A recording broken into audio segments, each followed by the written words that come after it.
थक गया। छुट्टी मनाने आया था यहाँ पे, यहाँ पर भी काम में फंसा दिया मुझे।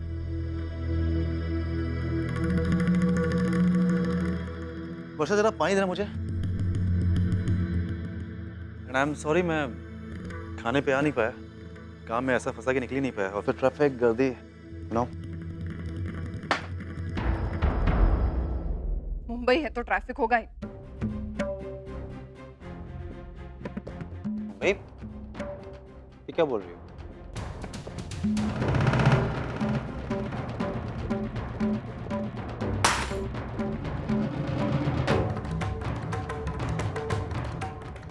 सब पता चल गया मुझे। तुम मुंबई गए थे ना उन लोगों की मदद करने के लिए। मैंने मना किया था ना, तुम भूल गए? उन लोगों ने मेरा बच्चा मुझसे छीना है। उनकी इन हरकतों की वजह से मैं पागल हो गई थी, और फिर भी तुम उनकी मदद करने वहां चले गए। वो हमारे रिश्तेदार, इसलिए मेरा फर्ज बनता है, मेरी ड्यूटी बनती है, मैं उनकी हेल्प करने के लिए गया था वहां पे। कौन सा फर्ज? किस रिश्ते की बात कर रहे हो तुम? उन लोगों से तुम्हारा रिश्ता मेरी वजह से जुड़ा है। जब मैं अपने घर वालों के साथ कोई रिश्ता नहीं रखना चाहती, तो तुम्हें वहां पर जाकर उनकी मदद करने की क्या जरूरत थी? इसमें गलतफहमी हुई। वो लोग बुरे लोग नहीं, वो परिस्थिति ऐसी थी इसलिए हमने उन्हें बुरा मान लिया। अच्छा, तो अब तुम भी मेरे खिलाफ हो गए ना? पहले मेरी आई, फिर मेरी ताई, और अब तुम भी उन लोगों में शामिल हो गए। लेकिन एक बात समझ लो, गलत मैं नहीं, गलत वो लोग हैं जिन लोगों ने मेरा बच्चा मुझसे छीन लिया। तो हम तुम्हारा बच्चा नहीं है, और गॉड से इस बात को भूल जाओ, तुम वो अर्चना का बच्चा है। नहीं, वो अर्चना ताई का बच्चा नहीं, मेरा बच्चा है। मैंने उसे पाल पोस कर बड़ा किया, उसकी परवरिश की है मैंने, जैसे एक माँ अपने बेटे की करती है, बल्कि उससे कहीं बढ़कर की है। और आज वो लोग मेरा बच्चा मुझसे छीन कर ले गए। नफरत करती हूँ मैं उससे। शांत हो जाओ, हाँ? और मेरी बातों को सुनो, समझने की कोशिश करो, क्योंकि मैं मानता हूँ तुमने सोहम को पाला है, लेकिन वो तुम्हारा बच्चा नहीं है। तुम उसको पाल कर सिर्फ उससे अटैच हो गए। अर्चना ने उसे 9 महीने अपनी कोख में रखा है, हम कैसे उसका बच्चा छीन सकते हैं? वो बुरे लोग नहीं है, वो आज भी तुम्हें चाहते हैं, आज भी तुम्हारा इंतजार कर रहे हैं। वो तुम ही हो कि सिर्फ उन्हें पीठ दिखाकर खड़ी। पलट के देखोगी ना, तो वो आज भी उसी बेसब्री से तुम्हारा इंतजार है। बस सतीश, अब इसके आगे कुछ मत कहो। सब समझ गई हूं मैं, सब पता चल गया। अब मेरा सतीश, मेरा पति, मेरा नहीं रहा।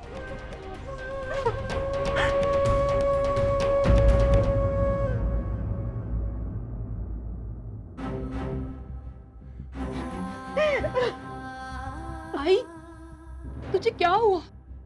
तू क्यों रो रही है फिर से? आई, रो नहीं तो क्या करूं? अरे क्या करूं? सब कुछ तो खो चुकी हूं मैं। अब तो मुझे जीने की कोई वजह ही नहीं नजर नहीं आ रही। अच्छा, ये सब आज ही होना था। पता है, आज हमारे शादी की सालगिरह है। सोचा था घर वापस मिल जाएगा तो वो मेरे लिए सबसे कीमती तोहफा होगा। जिस घर में 35 साल पहले मैंने हमेशा हमेशा के लिए कदम रखा था, वो घर आज हमेशा के लिए मुझसे।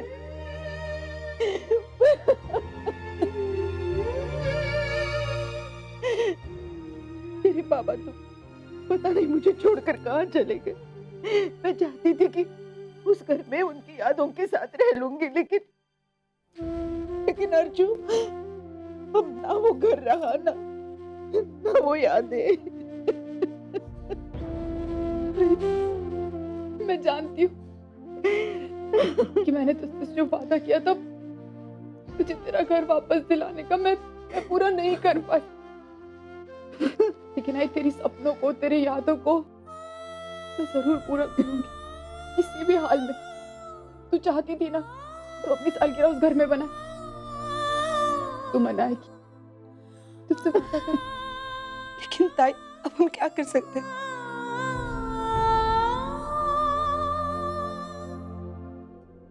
ताई ये कब लगाओगी? रुक, पहले मुझे ये तो लगाने दे। पुन्नी, क्या कर रही हो तुम दोनों ये? हाँ?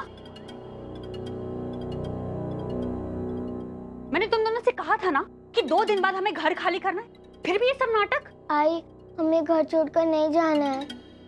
अरे तुम दोनों को तो मैं बताती हूँ, इस वक्त पता नहीं कौन आ गया सर खाने के लिए। सिर्फ 2 दिन बचे तो भी लोगों को चैन नहीं है।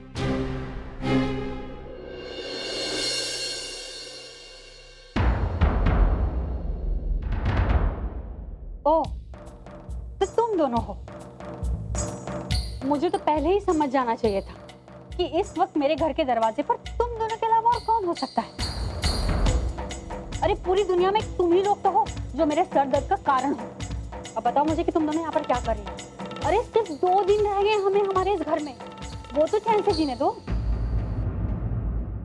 आज हम आपसे यहाँ कोई विनती करने आए हैं। हम कुछ मांगने आए हैं आपसे। विनती करने आए हो? मांगने आए हो? अरे अब हम लोगों के पास बचा है क्या है जो तुम्हें दे देंगे? प्लीज ये है ना, विनती विनती का नाटक मेरे सामने मत करो। दफा हो जाओ, मुझे तुम दोनों की शक्ल भी नहीं देखनी है। मंजू तुम चुप करो।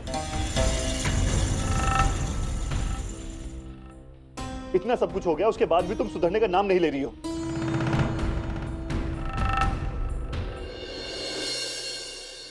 बोलो जो, क्या बात है?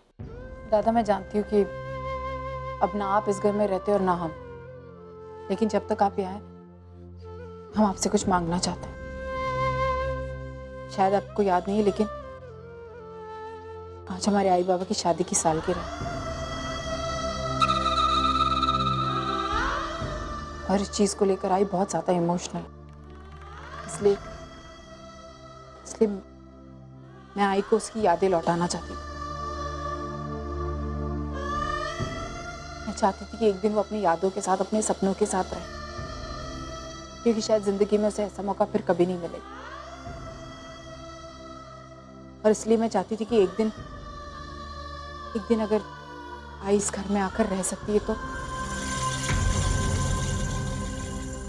क्योंकि परसों से ये घर किसी और का हो जाएगा और फिर। अर्चू, ये घर हमारा है, भले 2 दिन के लिए सही, लेकिन अब भी हमारा है और मैं किसी भी अरे गैरों को यहाँ पर नहीं रहने दूंगी। एक बात कहूँ वहीनी, मुझे आपसे यही उम्मीद थी कि आप बिल्कुल ऐसा ही कहेंगे। आप पर कितनी भी मुसीबतें आ जाए, लेकिन आप कभी नहीं सुधरे। और हाँ, मैं आपसे कोई फेवर मांगने नहीं आई। अगर आप मुझे घर रहने के लिए देंगी एक दिन के लिए, तो इसके बदले मैं आपको पैसे देने वाली हूँ। एक और बात, आज जब आप ये घर हमारे हवाले करेंगे तो आप इस घर में नहीं आएंगे, क्योंकि मेरी आई चाहती है कि वो अपनी सालगिरह अपने परिवार के साथ मनाए, उनके साथ अपनी खुशियां बांटे। कोई ऐरा गहरा हमारी पार्टी में आएगा, हमें अच्छा नहीं लगेगा। इसलिए ये पैसे।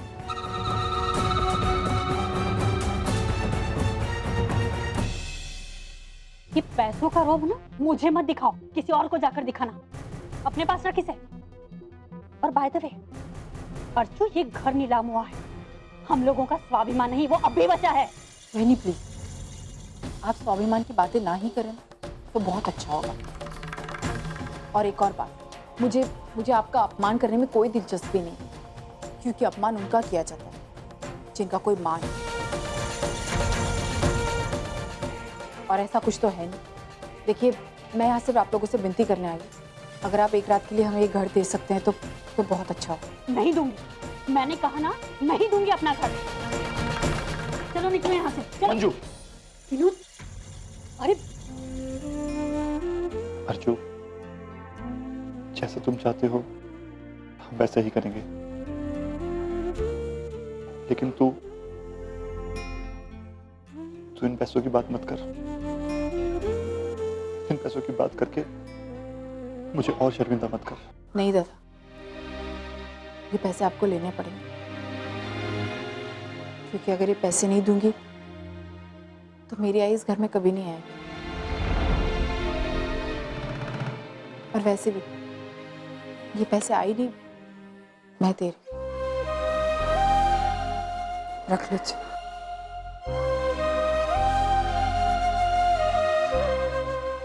जैसा तुझे ठीक लगे।